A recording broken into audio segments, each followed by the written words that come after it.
आज मी आणखीन एका नवीन वास्तव तुमच्यासमोर उलगडणार आहे. आणि ते वास्तव काय आहे तर भाऊ, भाई आणि दादा यांचं सरकार येते.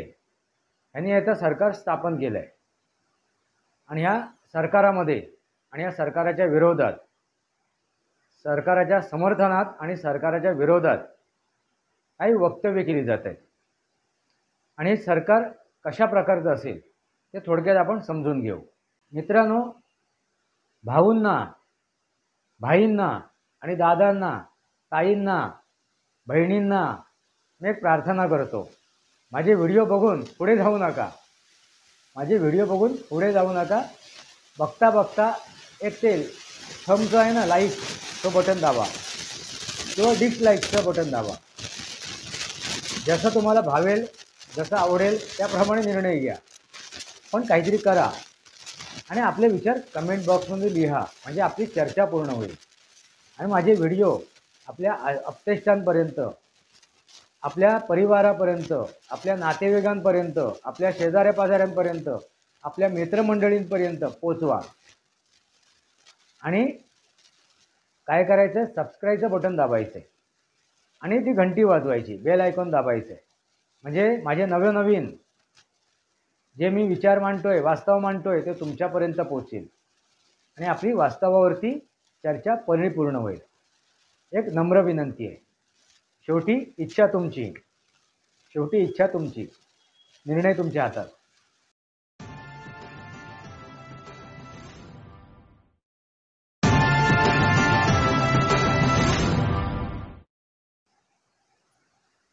नमस्कार मित्रांनो, वास्तवावर बोलू काहीतरी.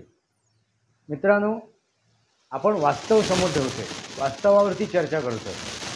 आज मी आणखीन एका नवीन वास्तव तुमच्यासमोर उलगडणार आहे. आणि ते वास्तव काय आहे तर भाऊ, भाई आणि दादा यांचं सरकार येते. यांनी आता सरकार स्थापन केलं आहे आणि ह्या सरकारामध्ये आणि या सरकाराच्या विरोधात, सरकाराच्या समर्थनात आणि सरकाराच्या विरोधात काही वक्तव्य केली जात आहेत. आणि हे सरकार कशा प्रकारचं असेल ते थोडक्यात आपण समजून घेऊ. वास्तवावर बोलू काहीतरी या माझ्या शृंखलेमध्ये पुन्हा एकदा आपलं स्वागत. मी आपला मित्र राजेश वासंती साबाजी किळुस्कर. मित्रांनो, विलंब लागत लागत 10 दिवस 15-12 दिवस झाले आणि त्यानंतर एकदा का होईना महाराष्ट्राचं सरकार स्थापन झालं. आणि हे सरकार स्थापन होताना दिग्गजांनी शपथविधी पार पाडली. एक मुख्यमंत्री आणि 2 उपमुख्यमंत्री. आणि हा सरकार कोणाच्या हातात आहे, आता कोण चालवणार आहे, त्याचा सुकाणू कोणाच्या हातात आहे तर तिघांच्या हातात आहे. तर तिघं कोण, एक कोण आहे तर भाऊ आहे, एक आहे भाई आणि एक आहे दादा. भाऊ, भाई, दादा यांचं ते सरकार आहे. आता भाऊ कोण, ते देवा भाऊ देवेंद्र फडणवीस. भाई कोण आहेत तर एकनाथ शिंदे, हे भाई आहेत, एकनाथ भाई. आणि दादा कोण आहेत तर ऑफकोर्स अजितदादा, अजितदादा पवार. मित्रांनो, आता या 3 बंधूने, म्हणजे ज्या एखाद्याला आपण बंधू म्हणून संबोधतो, त्या बंधू जे आहेत त्याच्यामधलं एक आहे भाऊ, एक आहे भाई आणि एक आहे दादा. मित्रांनो, ह्या सरकाराला विलंब लागत होता. सरकार स्थापन व्हायला कारणीभूत एकनाथ शिंदे होते असं म्हटलं जात होतं. आणि असं म्हणणारे विरोधकसुद्धा होते आणि समर्थकसुद्धा होते. समर्थक कोणाचे तर युतीचे समर्थक आणि विरोधक कोणाचे तर युतीचे विरोधक. आता समर्थनामध्ये, युतीच्या समर्थनामध्ये जे भाजपाचे समर्थक होते त्यांनी एकनाथ शिंदेंवरती सरसंधान केलं होतं. एकनाथ शिंदेंना त्यांनी काय केलं होतं, आरोपी ठरवला होता. मित्रांनो, एकनाथ शिंदेंनी, मी म्हणाल्याप्रमाणे, मी जसे काय यापूर्वीचे व्हिडिओ बनवले आहेत त्याच्यामध्ये मी वेळोवेळी त्याचा उल्लेख केला आहे की एकनाथ शिंदेंनी जे काय केलं ते त्याच्या मागचं एक सकारात्मक राजकारण होतं. आणि ते सकारात्मक राजकारण काय आहे, तर आपल्या विरोधकांना, आपल्या समर्थकांना एक इशारा देणं, संदेश देणं, हा त्याच्या मागचा उद्देश होता. इशारा देणं आणि संदेश देणं. मित्रांनो, लक्षात आलं का? कारण का, 2.5 वर्षाच्या काळात ते मुख्यमंत्री होते आणि मुख्यमंत्री पदावरून त्यांनी एक पायरी खाली उतरून परत ते उपमुख्यमंत्री होणार होते. मित्रांनो, ज्या वेळेला त्या 2.5 वर्षाच्या काळामध्ये मुख्यमंत्री ज्यावेळी एकनाथ शिंदे यांना बनवलं गेलं, त्यावेळेला देवेंद्र फडणवीस सुद्धा त्यांच्या त्या ह्याच्यामध्ये होते. कशामध्ये? लाईनमध्ये. मुख्यमंत्री बनण्यासाठी उत्सुक होते. मग त्यांच्या मुखातला घास काढून ज्यावेळी तो एकनाथ शिंदे यांच्या मुखात घातला, त्यावेळी देवेंद्र फडणवीस सुद्धा नाराज झाले होते. त्यांच्या चेहऱ्यावरती स्पष्ट दिसत होतं. मग आज ह्या क्षणी एकनाथ शिंदे यांच्या चेहऱ्यावर जर त्या गोष्टी दिसल्या, भाव दिसल्या, तर काय अयोग्य आहे? शेवटी हा एक मनुष्याचा स्वभाव आहे. एका मनुष्याचा स्वभाव आहे किंवा एका प्राण्याचा. एखाद्याचा घास काढून जर दुसऱ्या प्राण्याला घातला तरी सुद्धा तो सामान्य प्राणी नाराज होतो. मग इथे तर तो मनुष्य आहे, त्याला बुद्धी आहे, त्याला मन आहे, मग तो नाराज होऊ शकतो. हे त्या भाजपाच्या समर्थकांना सुद्धा लक्षात यायला पाहिजे. मित्रांनो, लक्षात घ्या. पण त्यानंतर जे काय भाषा वापरली एकनाथ शिंदेनी, जे काय वक्तव्य केलीत, ज्या काय कृत्या झाल्या त्यांच्याकडून, गावाला जाणं वगैरे वगैरे, त्याच्यावरून ते रागवले आहेत, रुसले आहेत, नाटकं करतायत, तमाशे करतायत, असे बरेच त्यांच्यावरती आरोप लावले गेले. मित्रांनो, मी ह्यापूर्वी म्हणाल्याप्रमाणे तू मारल्यासारखं कर, मी लागल्यासारखं करतो. हे करण्याची आवश्यकता होती.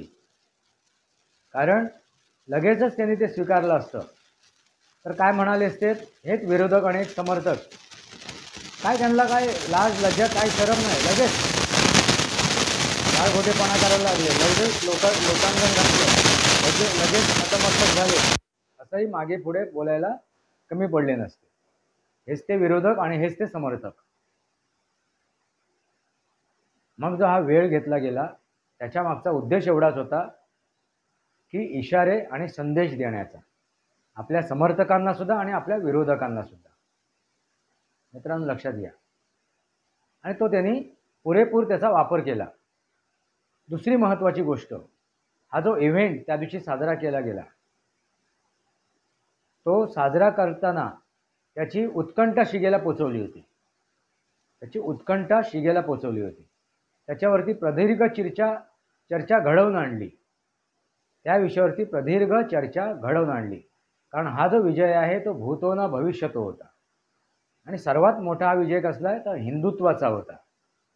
हिंदुत्वाचा. मित्रांनो, लक्षात घ्या, युग परिवर्तनाकडे आपण चाललोय, त्या दिशेने चाललोय, हेही दाखवण्याचा प्रयत्न केला त्या 10-12 दिवसात. बाकी ना एकनाथ शिंदे यांचा स्वार्थ आहे, ना देवेंद्र फडणवीस यांचा स्वार्थ आहे, ना अजितदादा पवार यांचा स्वार्थ आहे. त्यांचा स्वार्थ फक्त आपल्या राजकीय भवितव्यापुरता आहे. आपल्या राजकीय भवितव्यापुरता. ना त्या शरदचंद्रजी पवार यांच्यासारखा स्वार्थी मतलबी नाही आहेत ते, ना उद्धव ठाकरेंसारखे, ना ते नाना पटोले म्हणा किंवा राहुल गांधी म्हणा, त्यांच्यासारखा स्वार्थ त्यांच्या मनात नाही आहे. आणि ते दिसून आलं, वेळोवेळी दिसून आलं. आणि ते 2.5 वर्षाच्या त्यांच्या कार्यकालामध्ये ते दिसून आलं. मित्रांनो, लक्षात घ्या. दुसरा एक विषय चर्चेला गेला तो म्हणजे काय, एवढा मोठा इव्हेंट कार्यक्रम करायची काय गरज होती? एवढे लाखो करोडो रुपये खर्च करायची काय गरज होती? मित्रांनो, ती गरज होती. आणि ती गरज खूप महत्त्वाची आहे. ती काय आहे तर महाराष्ट्रालाच नव्हे आणि देशालाच नव्हे तर पुऱ्या जगाला ते दाखवून द्यायचं होतं की 2024च्या निवडणुकीमध्ये जो पराजय झाला होता त्याची जमीन काय होती. तर ती जमीन काय होती? खोटेपणा, लुच्चेपणा, खोटा नरेटिव्ह. आणि तो त्याचा विजय होता.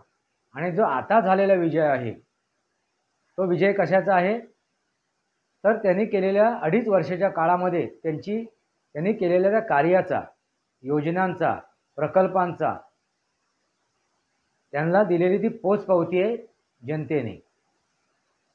हा भीमकाई पराक्रम का घडला, तर त्यांनी जे 2.5 वर्षाच्या काळामध्ये हातात हात धरून तिघांनी मिळून जे सरकार चालवलं, कुठलीही कुरघोडी समोर आली नाही, कुठलीही कुरघोडी समोर आली नाही. या उलट आघाडीच्या काळामध्ये, त्या 2.5 वर्षाच्या काळामध्ये दिवस रात्र कुरघोड्या चालू होत्या एकमेकांच्या विरोधात. हा फरक त्या 5 वर्षाच्या काळात जनतेने काय केला, मोजला, तराजूमध्ये मोजला. आणि त्यानंतर हा दिलेला काय आहे, मॅन्डेट आहे. हा भीमकाई पराक्रम, त्याच्या मागचा आणखीन एक महत्त्वाचं कारण काय आहे, तर हिंदुत्व. हिंदू, राजकीयदृष्ट्या हिंदू हा प्रबल होणं गरजेचं आहे. आणि हिंदूची जी गळचेपी होतीये, ती गळचेपी थांबणे गरजेची आहे. हा दाखवण्याचा तो एक भीमकाई पराक्रम आहे. मित्रांनो लक्षात घ्या, आता एकनाथ शिंदेंवरती जे आरोप लावले गेलेत ते मी तुम्हाला सरळ सरळ सांगितले आहेत, ते खोडून टाकण्यासारखे आहेत. तर एकनाथ शिंदेंनी काय केलं आहे, आपली पत वाढवण्यासाठी, मित्रांनो लक्षात घ्या, आपली पत वाढवण्यासाठी. आणि मित्रांनो एक गोष्ट महत्त्वाची आहे, वैयक्तिक स्वरूपात एखाद्याला मान सन्मान असतो, तो त्याने प्राप्त करणं गरजेचं आहे आणि तो मिळवणं सुद्धा गरजेचं आहे. त्याला जर कुठे इजा पोचत असेल, त्याला जर त्या मान सन्मानाला इजा पोचत असेल, त्याला धक्का पोचत असेल, तर त्या व्यक्तीने ती काळजी घेणं गरजेची आहे.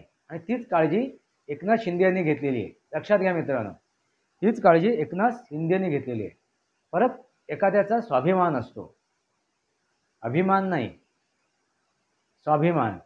तो स्वाभिमान सुद्धा जपणं गरजेचं आहे आणि तोच स्वाभिमान एकनाथ शिंदेंनी जपलेला आहे. मित्रांनो लक्षात घ्या, जे काय त्यांनी वक्तव्य केली, जी काय त्यांची बॉडी लँग्वेज होती, जे काय त्यांचे बोलणं होतं, सांगणं होतं, समजवणं होतं, त्याच्यातून त्यांनी इशारे आणि संदेश दिलेले आहेत. मित्रांनो दुसरी महत्त्वाची गोष्ट म्हणजे त्यांची वेगळी संघटना आहे, त्या संघटनेची एक विचारधारा आहे, त्या संघटनेचं एक अस्तित्व आहे. ते दाखवणं सुद्धा गरजेचं आहे. ते जनतेच्या लक्षात आणून देणं गरजेचं आहे. ते विरोधकांच्या लक्षात आणून देण्याचं गरज आहे आणि त्यांच्या सोबत असलेल्यांना सुद्धा ते लक्षात आणून देण्याची गरज आहे. आणि तेच ते कळत होते आणि तो त्यांचा अधिकार आहे, मित्रांनो. आणि तो त्याने अधिकार अगदी इमाने इतबाराने बजावला.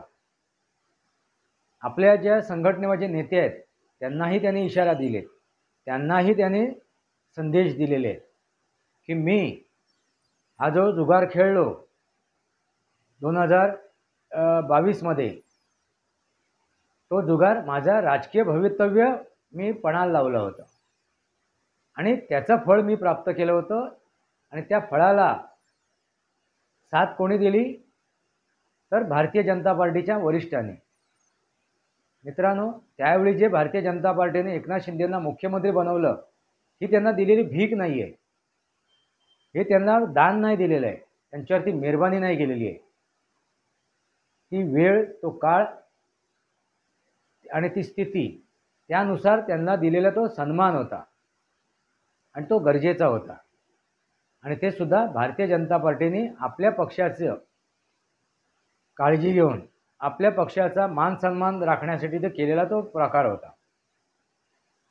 मित्रांनो लक्षात घ्या, जेवढी गरज एकनाथ शिंदेंना भारतीय जनता पार्टीची होती, तेवढीच गरज भारतीय जनता पार्टीला एकनाथ शिंदेंची सुद्धा होती. मित्रांनो हेही महत्त्वाचं आहे आणि हेही समजून घेणं गरजेचं आहे. त्यामुळे दोघंही एकमेकांना पूरक होते आणि त्या प्रकारे भारतीय जनता पार्टीने एकनाथ शिंदेंचा तो मान सन्मान ठेवला. त्यावेळेला त्यांना मुख्यमंत्री बनवून त्यांना त्यांच्या योगदानाची पोचपावती दिली.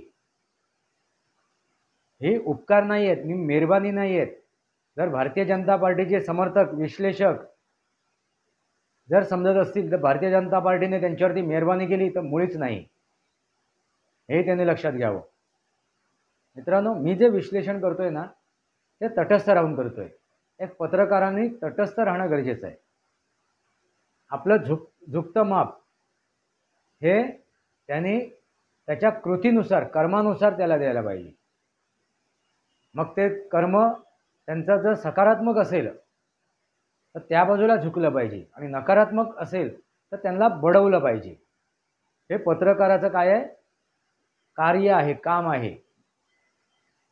ना की एकाचं समर्थन करायचं, आपल्याला आवडेल त्याच्याबद्दल त्याची वाहवा करायची. उलट पक्षी ज्याचं आपण समर्थन करतोय त्याच्या जर चुका होत असतील तर त्याला त्याच्या विरोधात बोलणं हे त्या व्यक्तीचं आद्य कर्तव्य आहे. का, जर तो चुका करत राहिला आणि त्याच्याला जर पाठीला घातले, पाठीशी घेतलं, पाठीशी ठेवलं तर त्याचाही नुकसान होणार आहे. त्याच्या चुका त्याच्या लक्षात आणून देणं हे त्याचं आद्य कर्तव्य आहे. असो मित्रांनो, तर जे मी विश्लेषण करतोय ना मी एकनाथ शिंदेंचा समर्थक आहे, ना मी देवेंद्र फडणवीस यांचा समर्थक आहे, ना मी अजितदादा यांचा समर्थक आहे आणि ना मी उद्धव ठाकरे, शरद पवार आणि नाना पटोले किंवा राहुल गांधींचा विरोधक आहे. माझं समर्थन हे फक्त ह्या महाराष्ट्रासाठी आहे, देशासाठी आहे, राष्ट्रासाठी आहे आणि भारतातील प्रत्येक नागरिकासाठी आहे. मित्रांनो, लक्षात आलं का? आणि त्याप्रमाणेच मी हे वास्तव तुमच्यासमोर मांडतोय. मित्रांनो, आता दुसरी गोष्ट, एकनाथ शिंदेबद्दल तुम्हाला कळलंच असेल आणि हा इव्हेंट का केला तर ते दाखवण्याचं गरजेचं होतं. त्याच्यावरती चर्चा होणे गरजेची होती आणि त्या प्रकारे हा विजय झालेला आहे. आणि हा इव्हेंट हा सरकार स्थापन करण्यासाठी नव्हता, तर त्या जनतेने दिलेल्या कौलाला मान सन्मान होता. जो कौल त्यांनी दिला होता, बहुमत दिलं होतं, त्याचा हा मान सन्मान आहे. त्यासाठी हा पैसा खर्च केलेला आहे. आता आपण देवेंद्र फडणवीस म्हणजे कोण, भाऊ यांच्याबद्दल बोलू. भाऊनी आता जे वक्तव्य केलं, पत्रकार परिषद घेतली, मुख्यमंत्री बनल्यानंतर, ते पद ग्रहण केल्यानंतर, ते पदाभार सांभाळल्यानंतर जे पत्रकार परिषद घेतली त्याच्यामध्ये ज्या प्रकारे त्यांनी भाष्य केलं, आपले विचार मांडलेत, महाराष्ट्राला दिशा दाखवली, त्यावेळेला त्यांचं धीर गंभीर असं वक्तव्य होतं. ना त्यांनी विरोधकांवरती शरसंधान हे केलं, ना की त्यांनी आपल्या समर्थकांना, ना त्यांनी आपल्या घटक दलांचा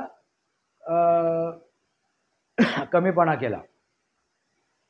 त्यांनी सर्वांना मान सन्मान दिलेला आहे. तशीच त्यांची इज्जत ठेवलेली आहे.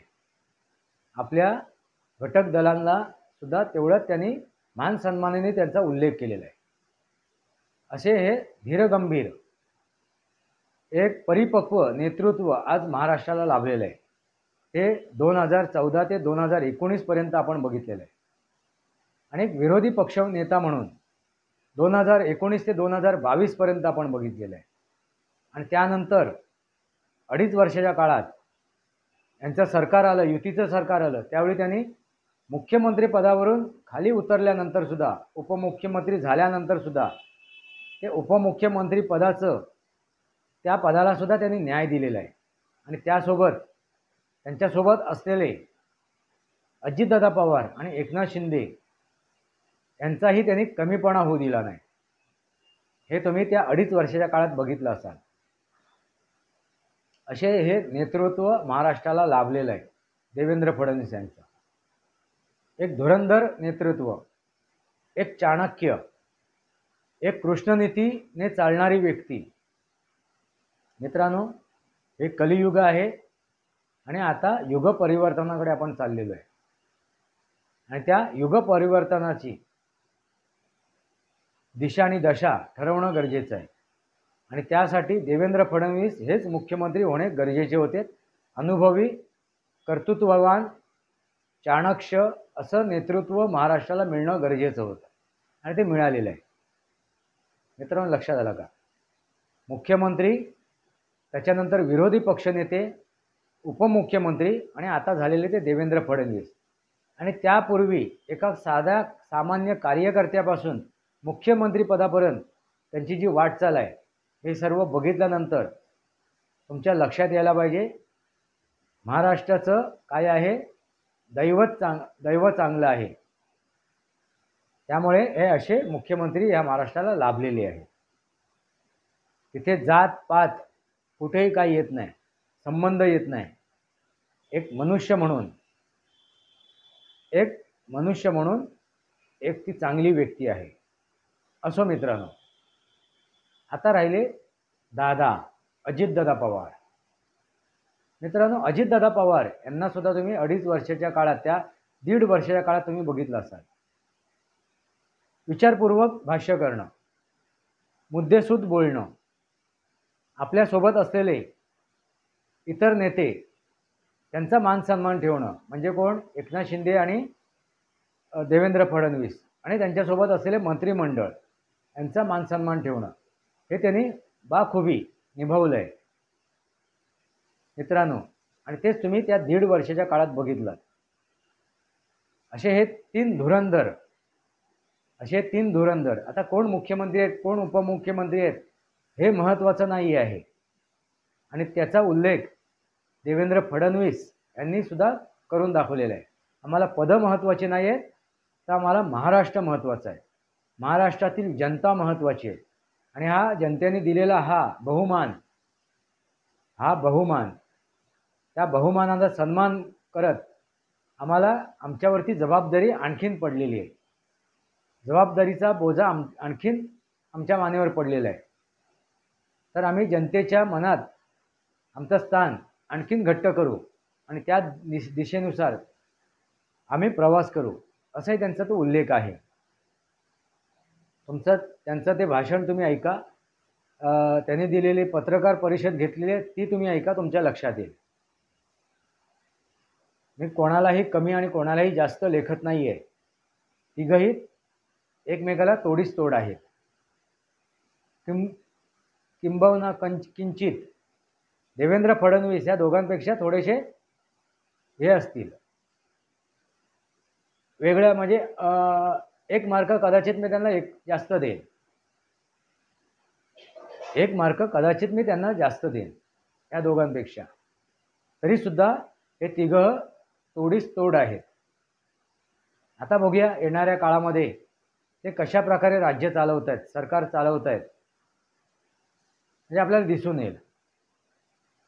या 10-12 दिवसाच्या काळात जे एकनाथ शिंदेनी आपली वर्तवणूक दाखवली, आपली वक्तव्य ऐकवली, आपली देहबोली दाखवली, ती त्या वेळेनुसार, त्या परिस्थितीनुसार, त्या काळानुसार गरजेची होती.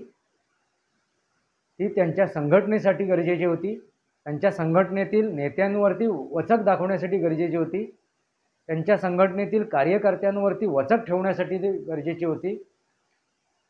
कारण ते नेते आहेत त्या संघटनेचे आणि त्याबरोबर विरोधकांवरती आपला वचक ठेवायचा आहे.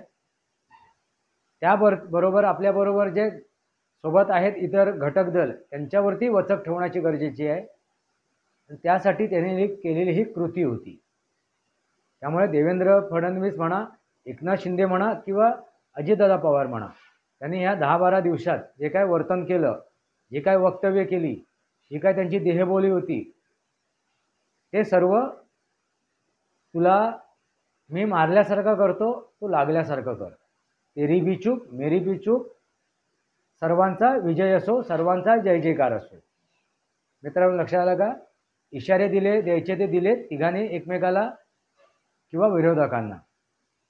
संदेश द्यायचे आहेत ते तिघांनी एकमेकाला दिलेले आहेत आणि विरोधकांना सुद्धा दिलेले आहेत. मित्रांनो लक्षात आलं असेल तुम्हाला. आणि ज्यावेळी ती शपथविधी झाली, त्या शपथविधीमध्ये एक महत्त्वाची गोष्ट तुमच्या लक्षात आली असेल. एवढ्या वर्षात ज्या गोष्टीचा उल्लेख मी रोज व्हिडिओमध्ये करतो, माझं नाव याचा उल्लेख केल्यानंतर मी माझ्या आईचा आणि मग वडिलांचं नाव घेतो आणि मग माझं आडनाव सांगतो, राजेश वासंती साबाजी केळुसकर. तुम्हाला हीच गोष्ट दिसून आली असेल त्या वेळेला त्या नेत्यांनी आपलं स्वतःचं नाव, आपल्या आईचं नाव, आपल्या वडिलांचं नाव आणि नंतर आडनावचा उल्लेख केलेला आहे. मित्रांनो, हे युग परिवर्तन आहे. हे युग परिवर्तन आहे आणि हे वास्तव आहे. जेवढा आपण आपल्या वडिलांचा मान सन्मान आहे तेवढा आपल्या आईचाही मान सन्मान आहे आणि ते अभिमानाने आणि स्वाभिमानाने आई वडिलांचं नाव घेणं हा आपला अधिकार आहे आणि जगासमोर ते मांडणं हे सुद्धा गरजेचं आहे. जसं मी रोज बोलतो सुरुवात करताना व्हिडिओला, ती सुरुवात परत या तिघांनी केलेली आहे. माझ्या मते तुम्ही सर्वांनी ती सुरुवात करा. आपल्या आईचा आणि आपल्या वडिलांचं नाव आणि मग आपलं आडनाव. मित्रांनो, हे जे नाविन्य आहे हे नाविन्य नाही आहे, ही आपली संस्कृती आहे, हे आपले संस्कार आहेत, हे भारतवर्षाचे संस्कार आहेत, हे सनातन संस्कृतीचे संस्कार आहेत. हिंदुत्व हेच राष्ट्रीयत्व. हा विजय हिंदुत्वाचा आहे, हा विजय हिंदूंचा आहे. एकच या जगामध्ये एकच असा धर्म आहे, तो म्हणजे सनातन. अगदी त्या बॅक्टेरियापासून, त्या विषाणूपासून मनुष्य प्राण्यापर्यंत. मग हे जे बाकीचे धर्म आहेत ना, हे तथाकथित धर्म आहेत आणि त्याचा बेस काय आहे तर राजकीय धर्म आहेत. ते राजकीय दृष्ट्या ते धर्म आहेत. मग ह्या राजकीय दृष्ट्या धर्मामध्ये श्रेष्ठ धर्म हा कुठला आहे तर हिंदू आणि हिंदुत्वाचा. कारण तो काय शिकवतो? जगा आणि जगवा, जगा आणि जगवा. वसुधैवम कुटुंबकम, वसुधैवम कुटुंबकम. काय शिकवतो हिंदू धर्म? जगा आणि जगवा आणि वसुधैवम कुटुंबकम. मग विजय कोणाचा व्हायला पाहिजे तर हिंदुत्वाचा, हिंदूचा. आणि त्याच दिशेने आता पुरा जग चाललेलं आहे. त्याच दिशेने आता जग विचार करतोय, निर्णय घेतोय आणि हे तुम्हाला दिसून येते. बांगलादेशमध्ये काय घडते, कॅनडामध्ये काय घडलं, अमेरिकेमध्ये काय घडलं, पाकिस्तानमध्ये काय घडते, जगामध्ये काय घडते, तुम्ही उघड्या डोळ्यांनी बघता.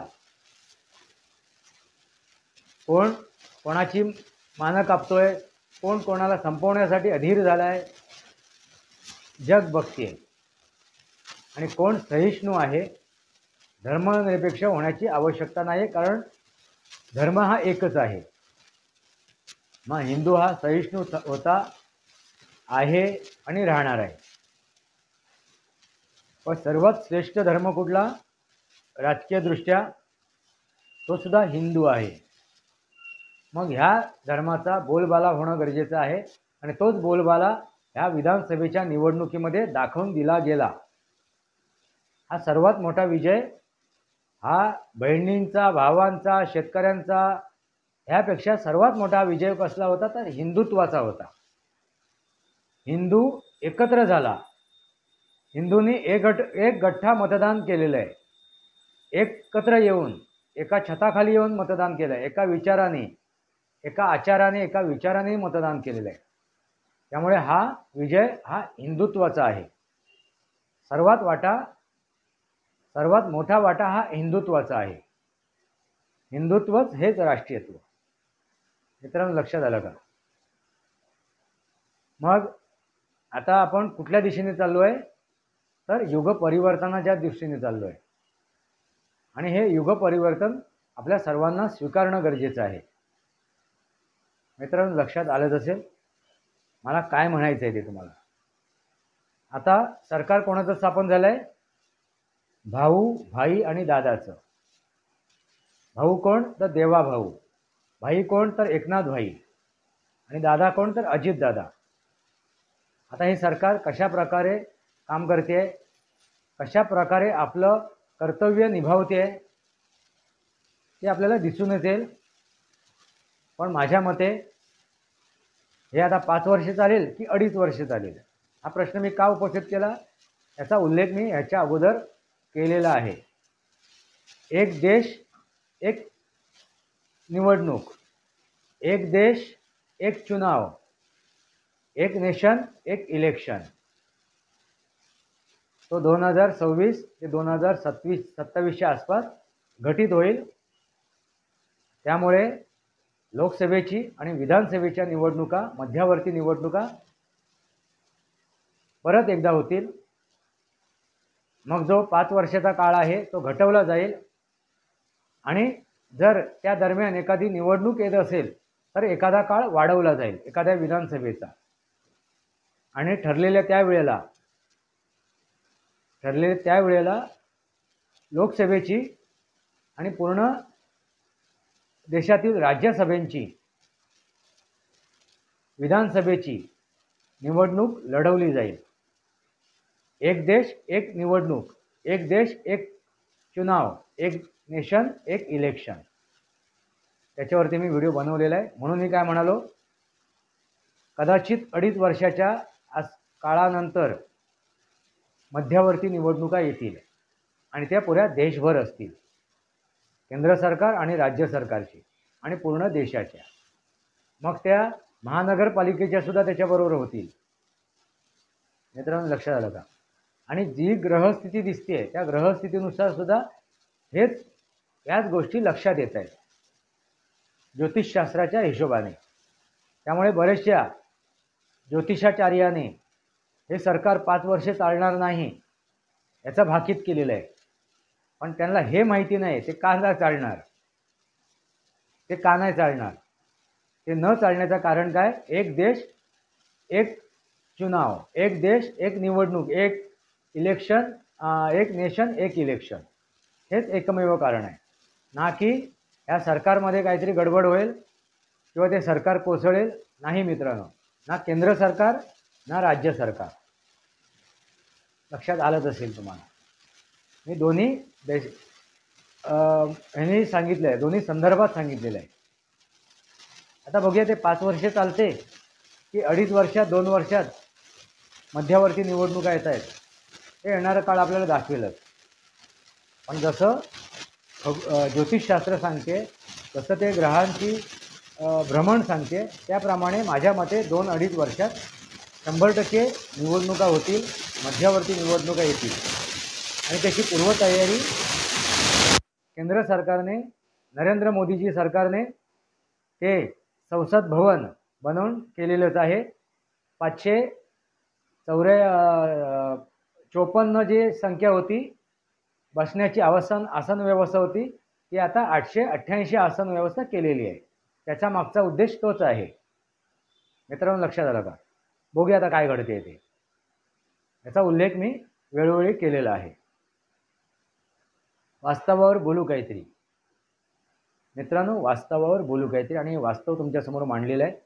तुम्हाला काय वाटते आपले विचार कमेंट बॉक्समध्ये या। वास्तवावर बोलू काहीतरी या माझ्या शृंखलेला सबस्क्राईब करा, बेल आयकॉन दाबा। माझे विचार पटत असतील तर लाईक करा, नाही आवडत असतील तर डिसलाईक करा, माझे व्हिडिओ शेअर करा आणि आपले विचार कमेंट बॉक्समध्ये या। आपले विचार कमेंट बॉक्समध्ये या आणि माझा चॅनल सबस्क्राईब करा आणि बेल आयकॉन दाबा। तुर्तास इतकंच। भारत माता की जय, वंदे मातरम, जय भारत, जय महाराष्ट्र आणि जय सनातन।